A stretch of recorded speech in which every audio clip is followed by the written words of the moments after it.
Howdy everybody, David here, and this is another Dungeons & Dragons 5th edition class breakdown, and this is involving the Ranger baseline class features. Now, the Ranger can be used several ways. The Ranger can be your traditional bow type of user as a ranged attacker, or your Ranger can also be a melee attacker, and also dependent on the archetype that you choose, you can also have a beast companion to fight with you. So there's a lot of versatility for the Ranger, especially seeing that they get to cast spells up to spell level 5. So for races, you could choose a small race, maybe like a halfling. They get a good dex bonus. You know, your traditional type of elf type of ranger.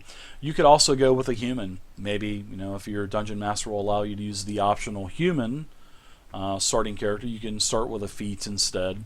Or ultimately, really, it's up to you guys and gals. You can use whatever race you can use. That's a great thing about 5th edition. You have that freedom to use any race you want to.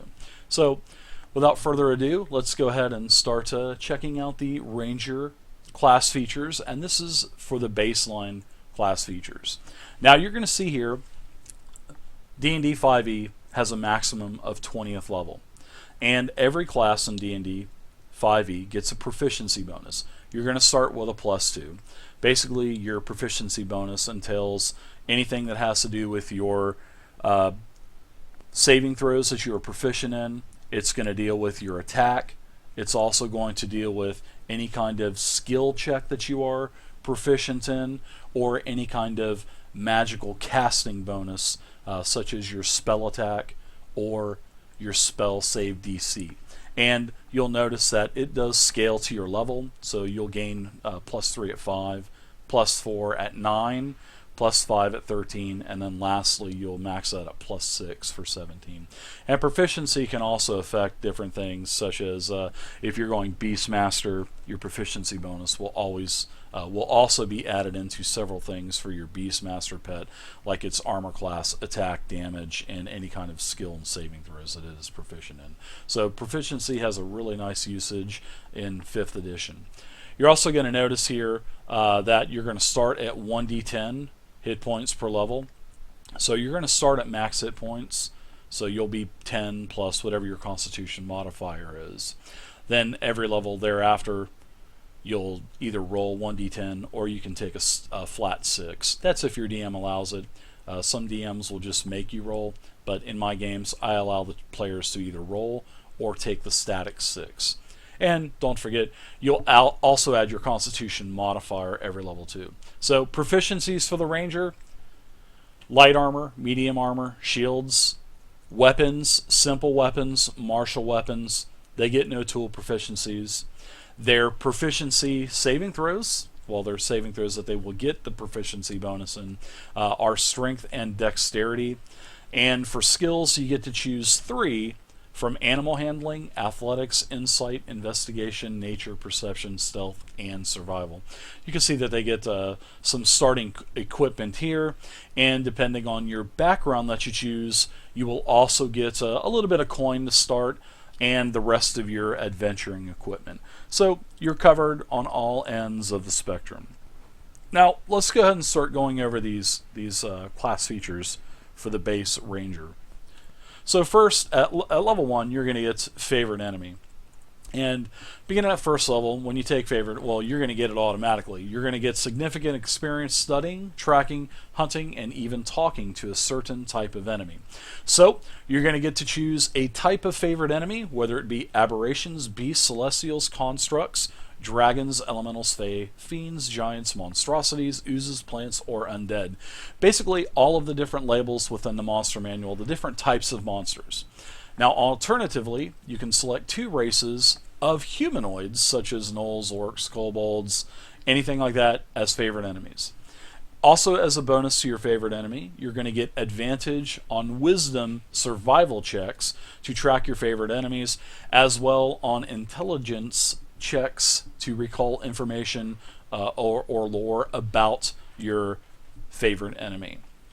Also, when you gain this feature, you're also going to learn 1 language of your choice that is spoken by your favorite enemies, if they speak one at all. So If you choose the alternative route and go with the 2 humanoids, then you'll get to choose 1 language between the 2. Otherwise, you'll get 1 anyway. So, also, you're going to get another favorite enemy as you get higher in level. You're going to get one at level 6 and level 14. It will really help you out to get those, because as you gain levels, maybe this will influence your choices and reflect the choices that you actually take for your future favorite enemies past level 1. So favorite enemy is actually really nice for level 1. Now you're also going to get Natural Explorer at level 1, and you are particularly familiar with one type of natural environment and are adept at traveling and surviving in this such region. Choose one type of favored terrain, whether it be Arctic, coast, desert, forest, grassland, mountain, swamp, or the Underdark. It's really nice that they even give you the Underdark as an option. When you make an intelligence or wisdom check related to your favored terrain, your proficiency bonus is doubled if you are using a skill that you're proficient in. That's really nice, really straightforward. Now, there's bonuses for Natural Explorer, and here they are. So while you're traveling for an hour or more in your favorite terrain, you're going to be able to not have any kind of moving impedance and difficult terrain for you or your group's travel. Really nice. Your group cannot become lost except by magical means. Pretty straightforward. Even when you are engaged in another activity while traveling, such as foraging, navigating, or tracking, you remain alert to danger. That's really nice. If you are traveling alone, you can move stealthily at a normal pace instead of having your movement rendered. When you forage, you find 2 times as much food as you normally would without having that terrain as a Natural Explorer. Basically, you feed your whole entire group with that. It's really nice. And lastly, while tracking other creatures, you will also learn their exact number, their sizes, and how long ago they passed through the area. That's probably about the best perk of Natural Explorer. I really like that. So, just like the other level 1 feature, favorite enemy, you're going to get to choose additional favorite terrains at level 6 and level 10 as well. And that is Natural Explorer. So, at level 2, you're going to get several more things. First off, you're going to get a fighting style. And this is really nice because you get to choose a particular fighting style that you want to specialize in.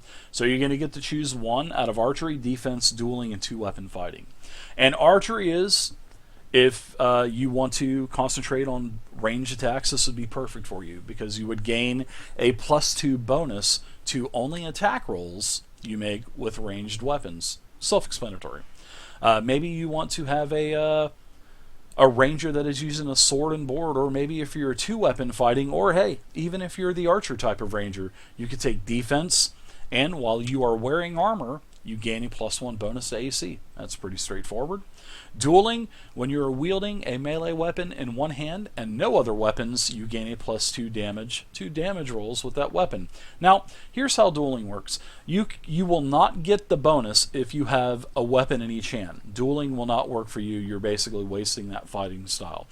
How fighting style does work is if you're, like it says, if you're using one hand with a weapon in it and nothing in the other hand, or you can have a shield in your other hand. So if you want to go sword and board ranger, maybe have a beast companion with you, then you could take the dueling fighting style and get a bonus to your damage rolls. Pretty nice. Or maybe you want to use 2-weapon fighting. If you use 2-weapon fighting, then you can add your ability modifier to the damage of your bonus attack for your second attack. So your offhand attack, which is referred to a lot in D&D, it's 2-weapon fighting, but your second attack, using your bonus action, would actually allow you to add the ability modifier in there, because normally your second attack does not do that. That's for your offhand weapon. So there's fighting style. Pretty self-explanatory. Now, also at level 2, you're going to get to cast spells starting at level 2. Really nice. And you're going to see that the ranger gets a multitude of spells, not as many spells as, say, maybe a druid or a cleric or a wizard, but you're going to see that the ranger does get a pretty good amount of spells from level 1 to 5. Now, they have some spellcasting rules. So when you hit level 2, you can cast spells. You get spell slots. Now, one good thing about spell slots is this basically shows you how many spells that you can cast for first level or higher. And to cast one of these spells, you're going to expend that slot for the spell level of level 1 or level higher, depending on what spell level slots that you have at your disposal. So here's an example for you. If you know the first level spell, Animal Friendship, and have a first level, you can use that expel slot to cast that, or you can use the second level spell slot available, and you could use it as well. So it doesn't mean that if it's a first level spell, you have to use that first level spell slot. You can always use a higher level spell slot to cast a lower level spell. But some spells you can use at a lower spell slot, but you can upgrade them, but it has to be in the spell's description to be able to use an upgraded spell slot. So next are your spells known of first level or higher. Now that's pretty self-explanatory. You're not going to need a spell book. You're not going to need to pray to your deity. You just know X amount of spells. So let's go ahead and take a look real quick at the Ranger again. So these are the spell slots that I was just talking about. You're going to start with 2 first level spell slots at second level, and then it's going to gradually increase as you level to where you're going to get 4, 3, 3, 3, 1 from first to fifth level. Now your spells known is basically you're just going to know flat out 2 spells at second level, and you're going to get to choose out of all the first level spells. Now when you hit level 3, you're going to get to learn another one, and then at level 5 you'll be able to cast first and second level spells, and between first and second level spells you will know only a total of 4 spells. That does not mean 4 first level spells and 4 second level spells.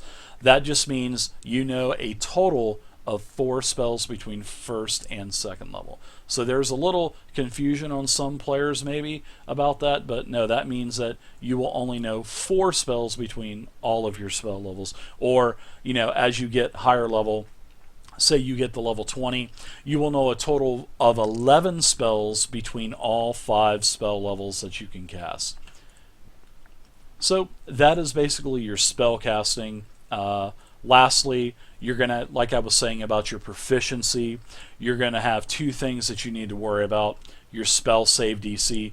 Basically, your spell save DC is when you cast a spell that a creature has to make a saving throw, this is the number that they're going to have to roll against. So your spell save DC is going to be a base of 8 plus your proficiency bonus plus your wisdom modifier. So if you're going to be casting a lot of spells, you may want to think about maybe pumping up your wisdom stat a little bit.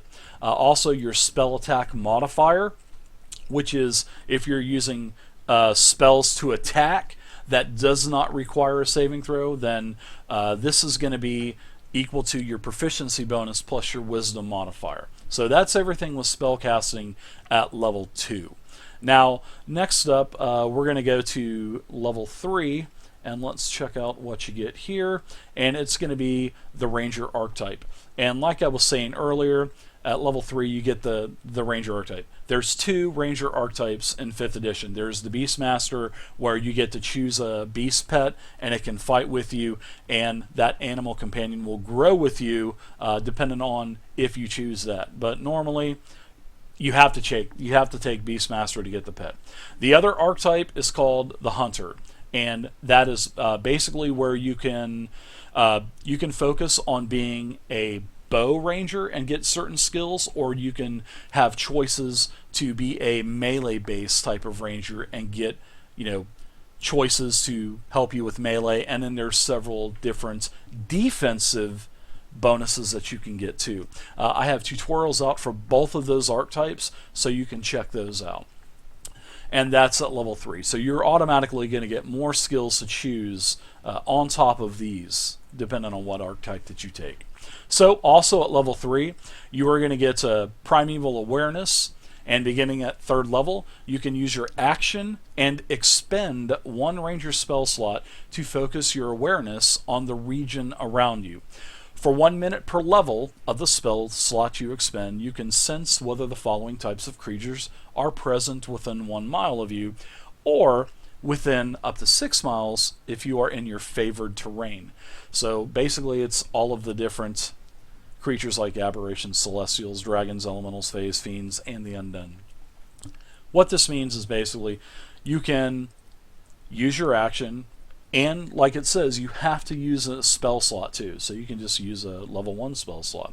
And then you can concentrate for a minute, and you can sense if those creatures are present. Now, if one of these areas that you're concentrating in is part of your favored terrain, like it says, you can actually concentrate and sense within 6 miles instead of 1 mile. So that's really nice. It's really straightforward. And that's Primeval Awareness.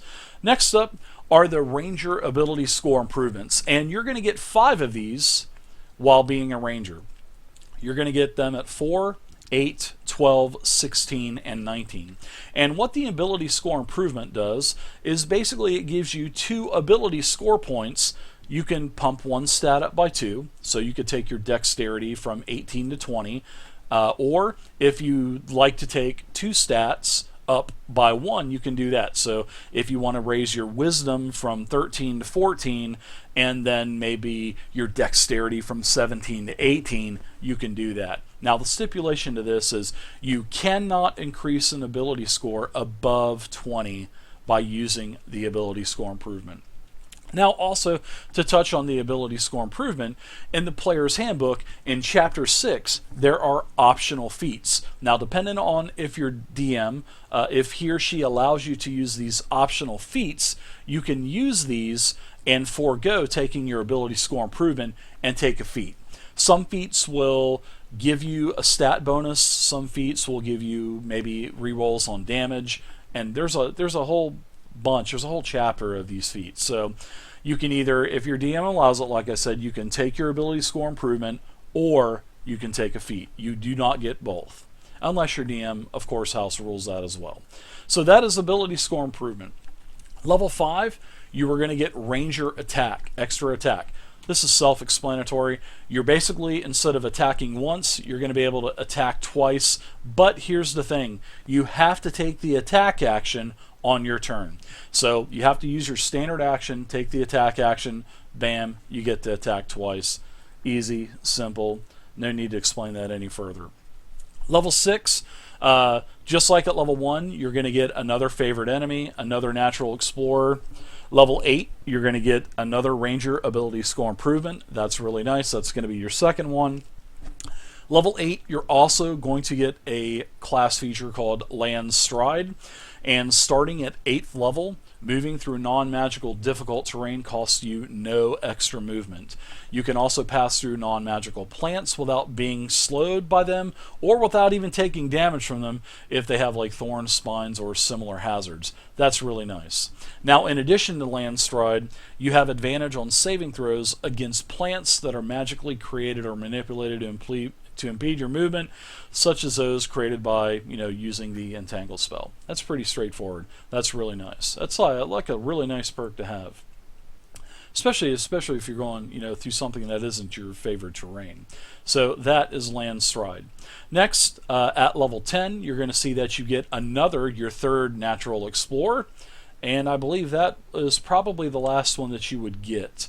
Now, at level 10, you are going to get Hide in Plain Sight. And I really like this. This feature is actually really nice. So you get to spend 1 minute creating camouflage for yourself. So you must have access to fresh mud, dirt, plants, soot, and other natural occurring materials that are around you in the setting that you're in. And you basically camouflage yourself with this.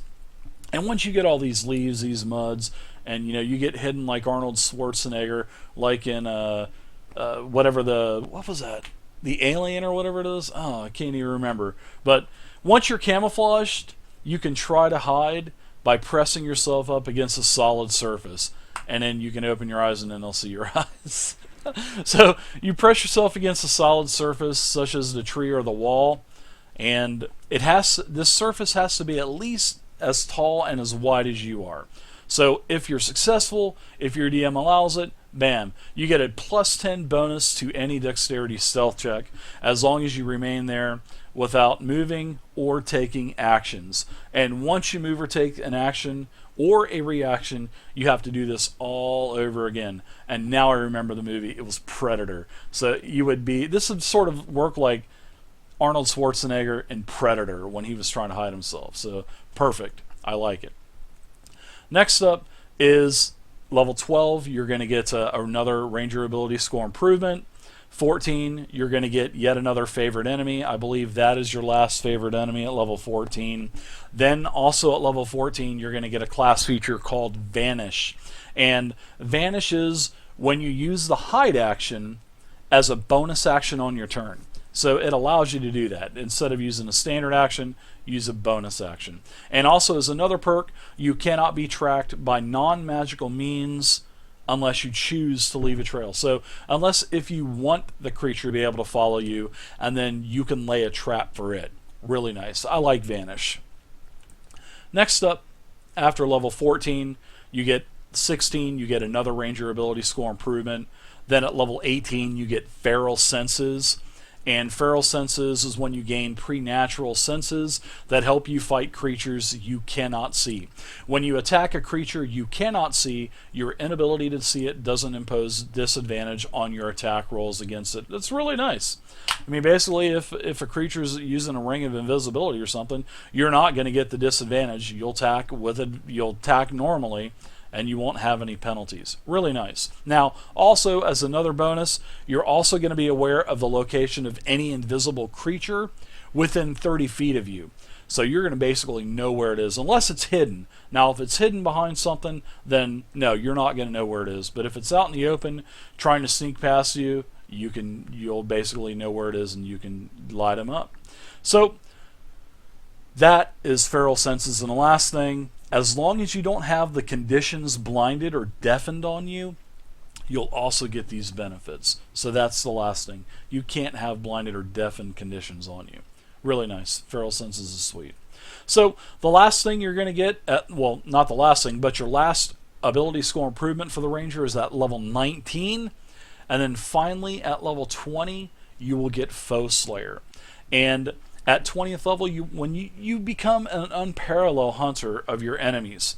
Once on each of your turns, you can add your wisdom modifier to the attack roll or the damage roll of an attack you make against one of your favorite enemies. So, like I was saying earlier at the beginning of the video, it is going to be important for you to invest some of your ability score improvements into your wisdom. So not only is it going to help your spellcasting, but it is also going to help you with Foe Slayer. But unfortunately, Foe Slayer is level 20. So basically, on each of your turns, you're going to be able to add that wisdom modifier to one of your damage rolls or the attack roll, whatever you choose. But take into consideration, it has to be against one of your favorite enemies. It just can't be any creature. It has to be a favorite enemy. So you can choose this feature before or after the roll, but before any effects of the roll are applied. Pretty straightforward. So there you go, everybody. That is the baseline for the Ranger. I hope you guys enjoyed the video. If you guys need any kind of character sheets whatsoever, feel free to check out my website at tabletopping.net. There are over 840 Dungeons & Dragons 5th edition character sheets on a 3-page PDF format, from level 1 to 20, every class, every archetype. Just go check them out, download one, and go to your game. So I hope you guys enjoyed it. Please feel free to leave a comment down below. Also subscribe to the YouTube channel. And my name is Dave, and I'll see you next time. Enjoy that Predator movie.